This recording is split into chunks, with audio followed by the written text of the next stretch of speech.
Parlez-vous le Parcoursup?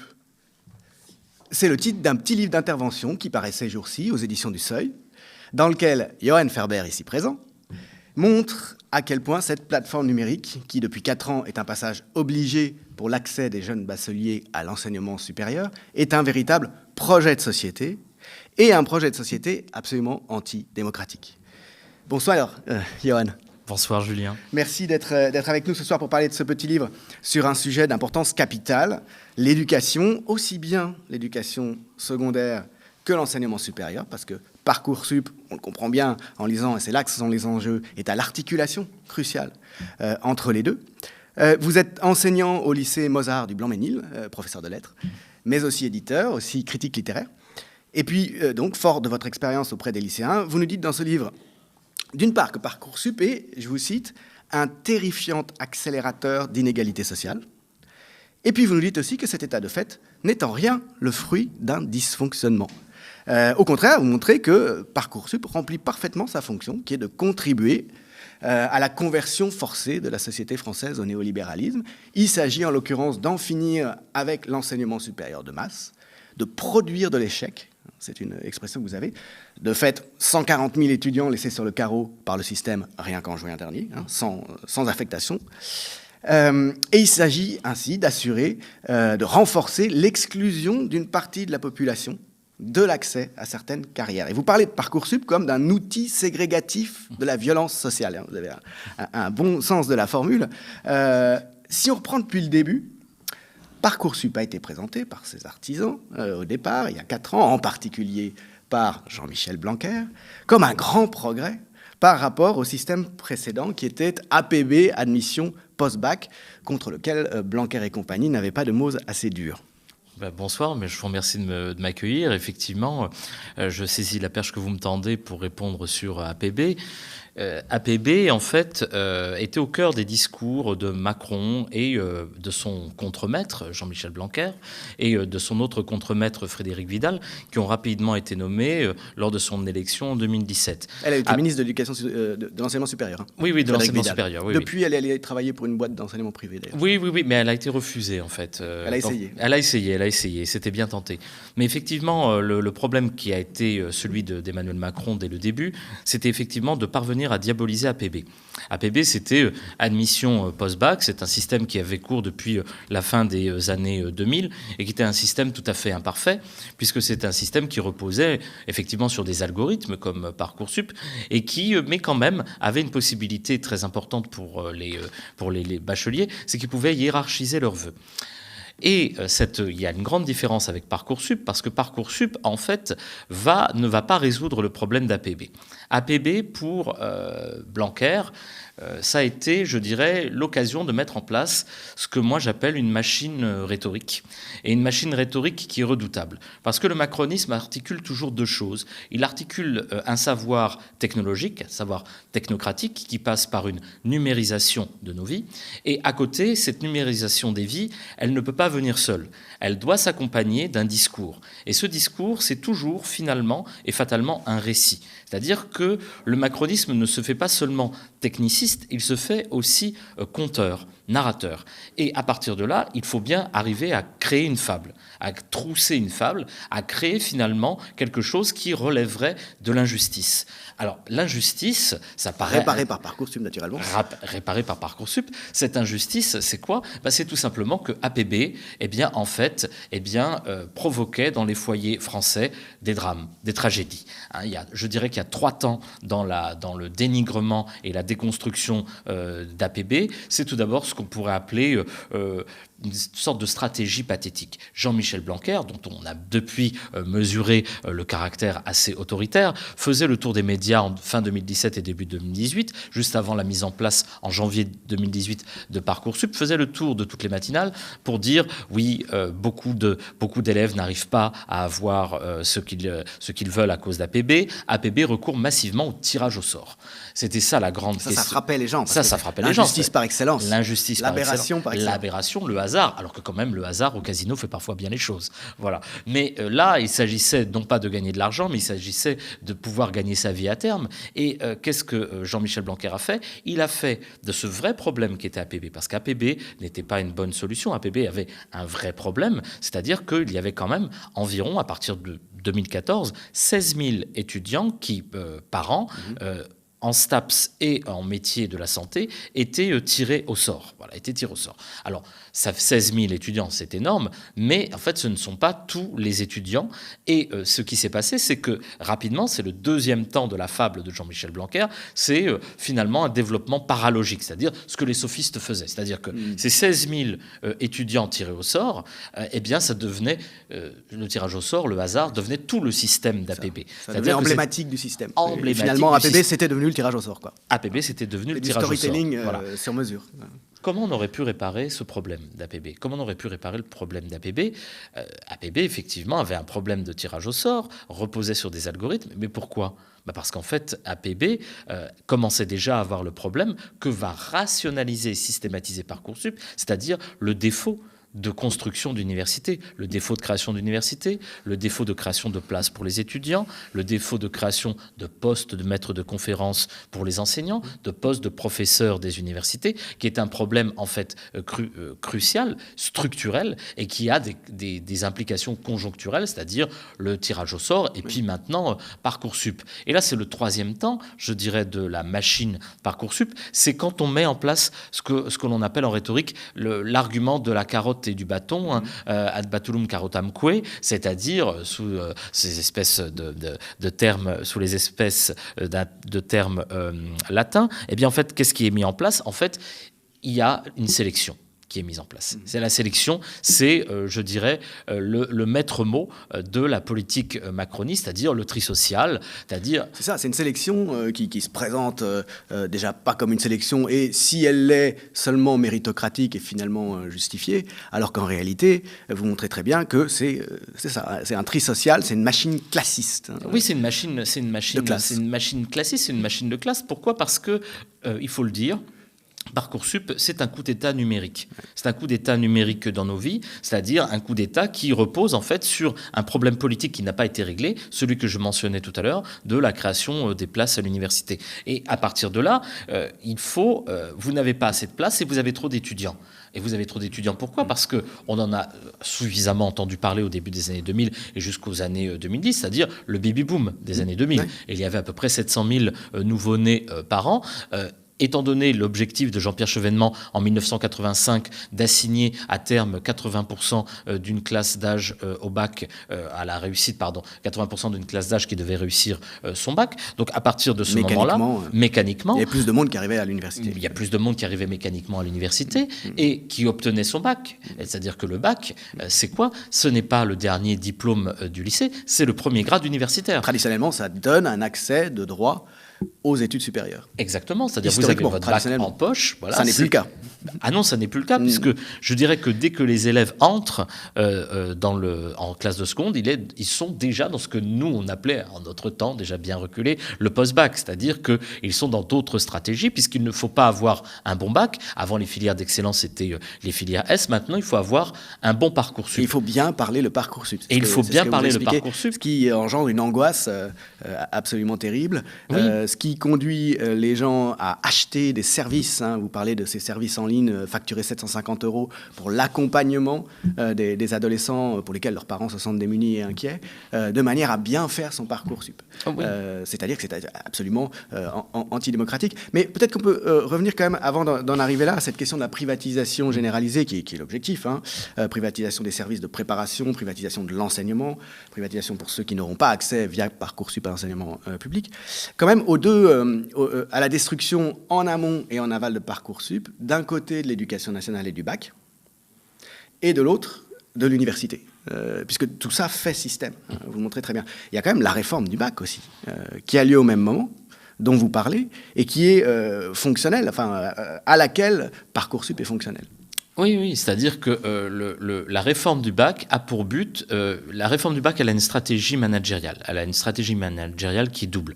La première, c'est une économie de coût de revient. Le bac, c'est pas moi qui le dis, c'est Emmanuel Macron lorsqu'il faisait sa campagne présidentielle de 2017. Le bac, ça coûte trop cher. C'est une vieillerie qui coûte trop cher. C'est une vieillerie qui coûte trop cher. Voilà, c'est mis sous le jour d'une espèce de folklore, c'est-à-dire sous une espèce de modernité. Maintenant, ce serait dépassé, on serait passé à autre chose. Mais en tout cas, son argument de fond, c'est que ça coûtait trop cher. Et comment réduire les coûts ? Eh bien, il faut réduire les épreuves terminales.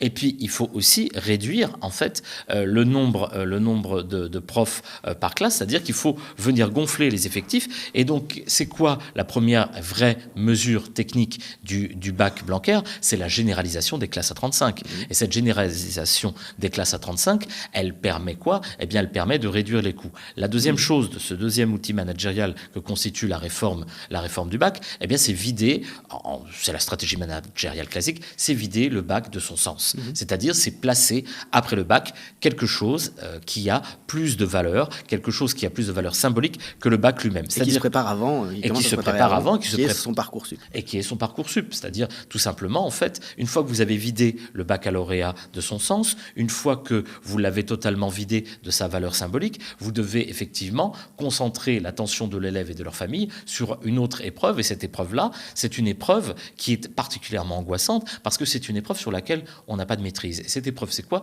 C'est avoir un bon Parcoursup. Et Parcoursup, les élèves commencent à le comprendre, les familles commencent à le comprendre, mais aussi les enseignants, puisque tout le monde a découvert les implications de cette machine petit à petit, c'est parvenir, dès le début de la seconde, à avoir une vue très très claire sur ce qu'on va faire comme étude, ce qu'on va avoir comme orientation, avoir une bonne stratégie pour choisir les bonnes spécialités, avoir aussi une diversification peut-être de ces activités extrascolaires de manière à venir nourrir un CV. Pour répondre aux attentes. On est déjà sur le marché de l'emploi, il faut déjà travailler à se préparer pour répondre aux attentes du marché. Oui, et les destins sociaux se fixent évidemment très tôt. Les destins sociaux se fixent, puisque c'est une sorte de pré-professionnalisation, on peut le dire, une sorte de Dès 15 ans, quoi. Dès 15 ans, avec des attentes qui sont, vous imaginez, à l'âge de 15 ans, il y a tout type d'élèves, tout type de profil. Il y a certains élèves qui, effectivement, savent déjà depuis très longtemps ce qu'ils veulent faire, sont souvent liés à des milieux sociaux déterminés, plutôt effectivement privilégiés, et d'autres qui ne savent pas. C'est tout à fait normal à l'âge de 15 ans de ne pas savoir ce qu'on veut faire, mais d'avoir une ouverture des possibles que ne permet pas précisément le bac Blanquer, puisqu'il nous a été vendu en 2017-2018 avec un storytelling un peu grotesque.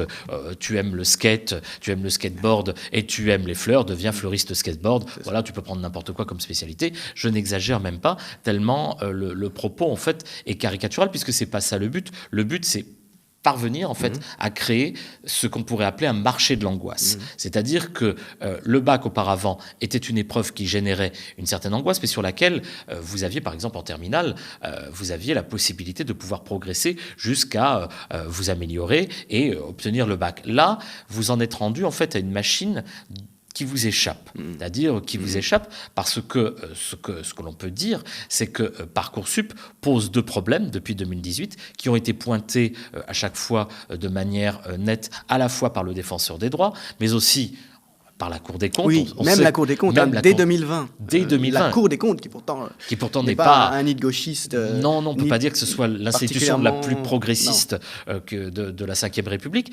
Eh bien, ces deux institutions, le défenseur des droits et surtout la Cour des comptes, a pointé deux problèmes fondamentaux, c'est-à-dire la réputation du lycée d'origine. Oui. Pourquoi la réputation du lycée d'origine jouerait-elle un rôle dans Parcoursup ? Ça devient encore plus fondamental.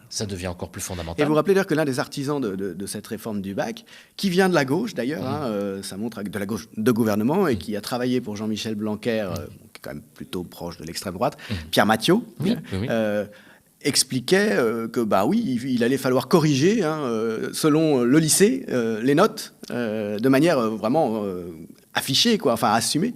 Et donc, voir comme ça au cas par cas, au pif éventuellement, selon la politique des établissements supérieurs. Selon la politique des établissements, c'est-à-dire que, en fait, ce que entérine Parcoursup, loin de corriger les inégalités territoriales, Parcoursup les numérise. Parcoursup numérise les inégalités et en fait, les propos que je cite de Pierre Mathiot qui ont été tenus dans La Croix sont des propos, je trouve, parfaitement choquants puisque il fait une distinction entre des lycées comme Henri IV et des lycées qui dit être à la périphérie parce qu'il a un peu honte de dire le mot banlieue visiblement. Et ce qui pose vraiment question, ce qui pose problème, c'est qu'en fait il y a une saisie qu'on pourrait appeler géonumérique dans Parcoursup, c'est-à-dire assigner, comme le disait la Cour des comptes, à un territoire un coefficient selon lequel, on ne sait pas très bien pourquoi, vous voyez, c'est très opaque, assigner à un territoire, à un lycée d'un certain territoire, eh bien, un coefficient pour venir corriger les notes, les augmenter ou les diminuer, selon, finalement, quoi ? Un préjugé de classe. Selon un préjugé de classe. Préjugé de classe qui est éclatant. Alors, je vais vous dire pourquoi, parce que moi, je peux le dire d'autant plus facilement que moi, je suis, donc, vous l'avez rappelé au début de l'émission, enseignant dans le secondaire, et il se trouve que, puisque le bac est encore un diplôme national, moi, j'enseigne au Blanc-Ménil, mais je suis souvent amené dans le cadre de l'épreuve anticipée de français à faire passer le bac, donc à Paris notamment puisque c'est le lieu de mon domicile. Et il m'arrive. Blanc-Ménil étant, je le rappelle, en banlieue. Étant en banlieue, oui. Pas spécialement favorisé. Pas spécialement favorisé. Nous, au lycée Mozart du Blanc-Ménil, il y a 60% de boursiers, mais nous avons d'excellents élèves. Et moi, ma considération est la suivante est très très simple. C'est-à-dire que moi, j'ai interrogé des élèves d'Henri IV ou de lycée parisien. Eh bien, sans surprise, ils sont très polis, très gentils, extrêmement brillants. Mais je ne vois aucune différence entre ces élèves que j'ai pu interroger et mes élèves au Blanc-Ménil lorsqu'ils sont excellents. Ils sont exactement identiques. Donc, qu'est-ce qui il va y avoir des coefficients. Mais il va y avoir des coefficients qui pénaliseront les bonnes notes du lycée Mozart par rapport aux bonnes notes du lycée Henri IV. Voilà, exactement. Donc ça, c'est pour moi absolument incompréhensible, puisque moi, en tant qu'enseignant, j'ai vu les deux profils de futurs néo-bacheliers, et je vois qu'il n'y a strictement aucune différence. Bien sûr que si. Il y a une différence qui est sociale, il y a une différence qui est territoriale. On maîtrise les codes. Et on maîtrise les codes, etc. Mais cette différence-là, elle n'a pas à jouer dans l'attribution d'une place à l'université. Et pourtant, l'opacité qui domine le système de Parcoursup, dont effectivement se plaint la Cour des comptes, est une opacité qui aboutit finalement à une vision extrêmement inégalitaire de l'éducation nationale, avec des territoires qui sont des territoires délaissés et d'autres qui sont des territoires qui ne sont pas plus privilégiés, mais qui continuent en tout cas à l'être d'une façon absolument identique à celle qu'elle a pu l'être depuis des années, pour ne pas dire des siècles.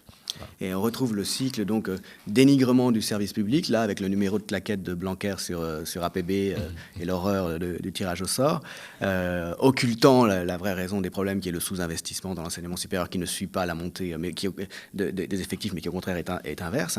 D'un côté, donc le système public marche plus, donc on y substitue un système encore plus marqué par la logique algorithmique. Et là, moi je sens, c'est un thème aussi du livre, cette fascination des élites dirigeantes néolibérales pour le numérique. Le numérique, il suffit de dire numérique, parce que ça permet un management encore plus brutal, ça permet de gérer les populations et les vies comme des choses, et de manière absolument antidémocratique et inégalitaire, sans qu'il y ait tous les problèmes du face-à-face et des autres biais. Et puis, alors, donc une fois qu'on a dénigré le service public et qu'on le remplace par quelque chose d'autre, on privatise, de facto, et c'est peut-être là-dessus qu'on peut finir. Derrière tout ça, il y a la floraison des services très onéreux d'accompagnement pour les familles qui peuvent se le permettre, et puis aussi le développement de l'enseignement supérieur privé, dans lequel l'ancienne ministre de l'enseignement supérieur a essayé de se recaser récemment, naturellement. Floraison donc de l'enseignement supérieur privé pour ceux qui ont été recalés à Parcoursup, entre autres.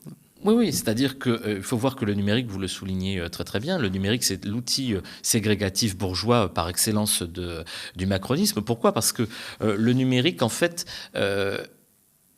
il est à la croisée de deux éléments.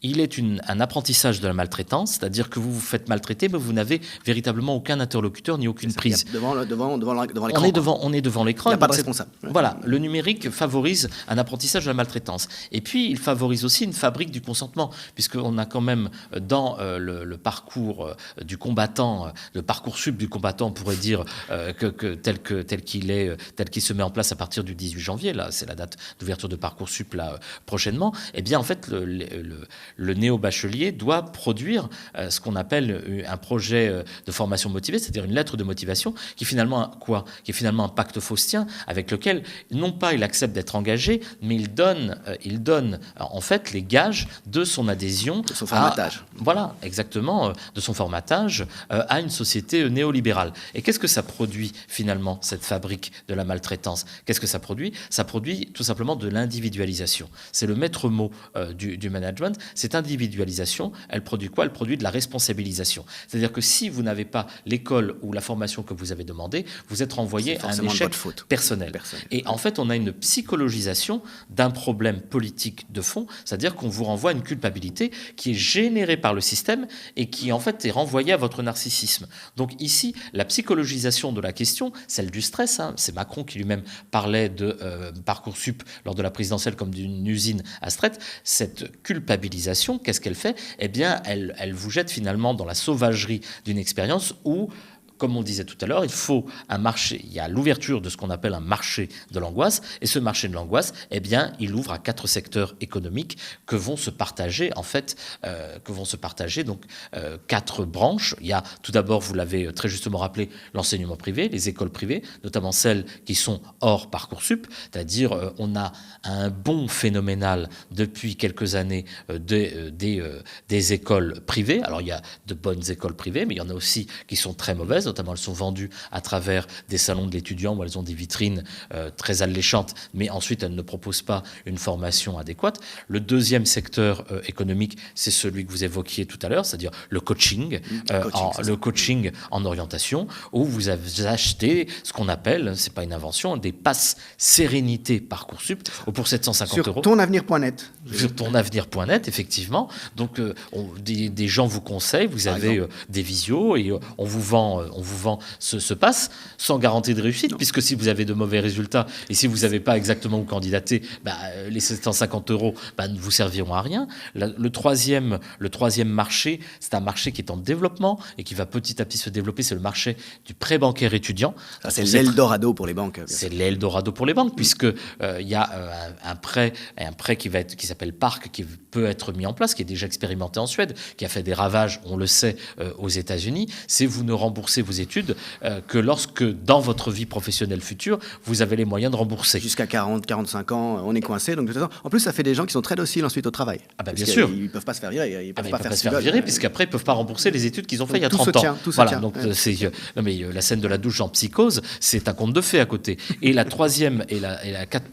quatrième et dernière chose, ça c'est le plus surprenant, c'est que Parcoursup devient une vitrine pour le macronisme à l'échelle mondiale de consulting. C'est-à-dire qu'il va y avoir, c'est ce qui est indiqué dans un des rapports du comité éthique de Parcoursup, pourquoi ne pas utiliser le savoir-faire français de Parcoursup pour s'en servir en vitrine internationale de consulting. Donc c'est assez étonnant de vendre en fait un outil qui n'a pas marché, un outil qui est marqué par l'opacité, de le vendre avec toujours cette espèce de nationalisme béat et cette espèce d'idéologie droitière selon laquelle vendre Parcoursup à l'étranger permettrait, comme le dit ce rapport du comité d'éthique, d'annuler en fait toute querelle idéologique hexagonale. Comme si finalement dans les autres pays tout le monde était de droite comme ce comité d'éthique. Donc finalement, c'est merveilleux. Voilà, finalement qu'est-ce qui est terrible dans ce Parcoursup, c'est qu'il va être en fait c'est une marque. Il y a un packaging Parcoursup, vous voyez, il y a un logo, il y a un site dont l'ergonomie est agréable. Là, on est dans quelque chose qui est de l'ordre, finalement, entre la publicité et le forfait de remontée mécanique au ski. Vous voyez, quelque chose d'assez agréable. Vous avez l'impression de faire partie de ce peuple de droite, qui est toujours plus moderne que le peuple de gauche, toujours forcément moins enviable que les autres. Ouais. Et cette marque, elle va être déclinée. on connaît ce qui va se passer pour les masters. Dès le mois de février, il va y avoir le Parcoursup des masters. Et ce Parcoursup des masters, il est encore plus redoutable que le Parcoursup des lycées. Pourquoi ? Parce que le Parcoursup des masters, c'est ceux qui ont fait les frais en 2018 du Parcoursup des lycées, qui maintenant, 4 ans plus tard, parce qu'il n'y a toujours pas de place qui est créée, il n'y a toujours pas, il n'y a absolument pas d'université créée. L'université s'est pas améliorée depuis. Non, l'université s'est dégradée, et comme d'ailleurs le secondaire, puisque ce que l'on peut dire, c'est que Parcoursup, en tout cas, nous a montré que prof, c'est plus un métier d'avenir. Ça, au moins, on est sûr et certain qu'aucun élève ne va choisir, étant donné la dégradation du système scolaire, du système universitaire dans lequel nous sommes jetés avec une sauvagerie inouïe. Mais la chose fondamentale, c'est que ce Parcoursup des masters, il va laisser sur le carreau, c'est sûr et certain, à peu près 7000 étudiants, comme il a déjà pu être dit dans la presse. Pourquoi ? Parce que comme on dit, il n'y a toujours pas de création de postes. Il n'y a pas de place.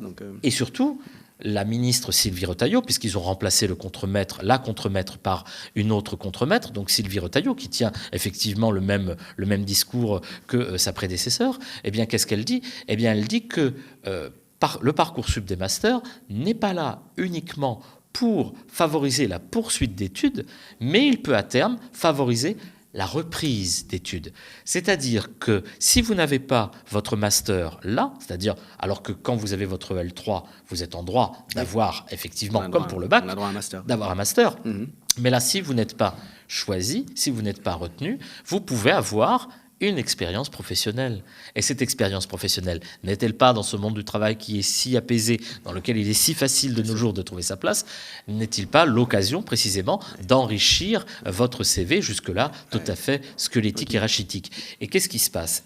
En fait, vous pouvez reprendre vos études quelques années plus tard. Donc la politique maintenant, c'est la politique telle que l'avait déjà vue Valérie Solanas dans le SCOUM Manifesto, c'est-à-dire que l'enseignement supérieur et l'enseignement secondaire ne sont pas là pour vous apprendre un métier, mais pour vous dégoûter de faire des études. Je crois que, Macron l'a dit en 2017, l'université n'est pas pour tout le monde. Et je crois que cette phrase antidémocratique absolue, qui réfute le socle républicain sur lequel est fondée notre école, je dirais que c'est quasiment le cimetière indien sur lequel s'est bâti Parcoursup, et sur lequel donc nous on est appelés à errer comme des zombies, puisque effectivement les enseignants dedans sont eux-mêmes dénigrés, ils n'ont pas de savoir. Je crois que ce qui est important aussi de dire, c'est que Parcoursup, c'est un outil pour le prof bashing. C'est un outil pour dénigrer les enseignants. Quand vous avez d'excellents élèves qui, parce qu'ils sont dans un lycée qui n'a pas la cote selon Pierre Mathieu, n'est pas au bon endroit, n'est pas bien placé, un lycée qui n'a pas une cuillère d'argent dans la bouche, ce lycée qui n'a pas une cuillère d'argent dans la bouche quand vous mangez à la cantine, qu'est-ce qui lui arrive ? Les enseignants sont incapables d'expliquer aux familles, parce qu'ils n'ont pas de prise sur l'outil, pourquoi cette élève excellente qui a 16 ou 17 de moyenne se retrouve parmi les fameux recalés de Parcoursup, à peu près 138 000 par an à la fin du mois d'août, et qui doivent trouver des solutions et accepter, il faut quand même le dire, parfois n'importe quoi pour avoir une place à la fac et accéder aux études supérieures. C'est donc, moi je trouve, un système d'une violence et d'une sauvagerie qu'on essaye d'atténuer avec le compte du numérique, qu'on essaye de moderniser. Voilà. On enrobe. Voilà. Merci beaucoup, Johan Ferber, pour ce constat assez terrifiant qui, évidemment, invite au refus, à se mobiliser, à ne pas se laisser embarquer dans ce consentement, ce consensus que tout nous porte finalement à adopter. Merci à vous. Merci.